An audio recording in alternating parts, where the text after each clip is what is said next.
Hello everybody, I'm Referi Jerator, everyone's favorite time-traveling newscaster. In today's issue of news, we will be talking about the era of westward expansion in the United States. So exciting, isn't it? Alright, let me get a more appropriate background. Alright. So, the era of westward expansion was mostly started by the idea of manifest destiny, created by President Polk in his presidential campaign in 1844. Manifest destiny was allowed to exist because of the Northwest Ordinance of 1787, which allowed new states to come into the Union. The Louisiana Purchase of 1803 was the first large acquisition of land by the United States. It allowed the United States to purchase an area of land almost the size of itself. But this, however, came with some problems. As the United States grew and expanded, so did the reach of slavery. Slavery became a big problem in court cases such as Dred Scott versus Sanford, and it proved that slaves had almost no rights at all. Texas was acquired as a result of the Texan Revolution. However, a war with Mexico started because Mexico still thought Texas was theirs.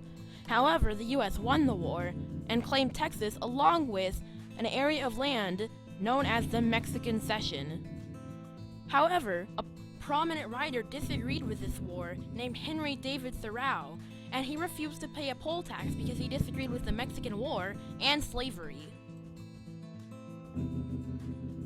For years leading up to the 1840s, the Oregon Territory was contested between Britain and the United States. Eventually, in 1848, Oregon was split at the 49th parallel, and there was not a third war between the Britain and the U.S.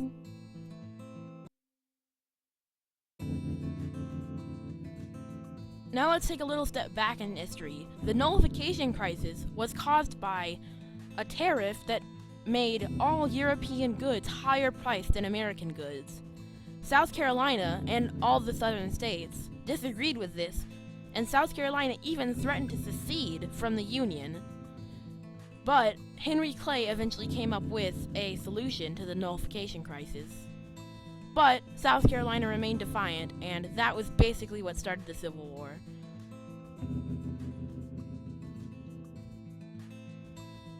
Now on to a word from our 1800s sponsor, Homestead Land Grants. Homestead Land Grants is a place where you can get lots of cheap land in the westward areas of the United States. Buy it today. It's great. I've done it. Even though I don't live in this era, I've done it, and it's awesome.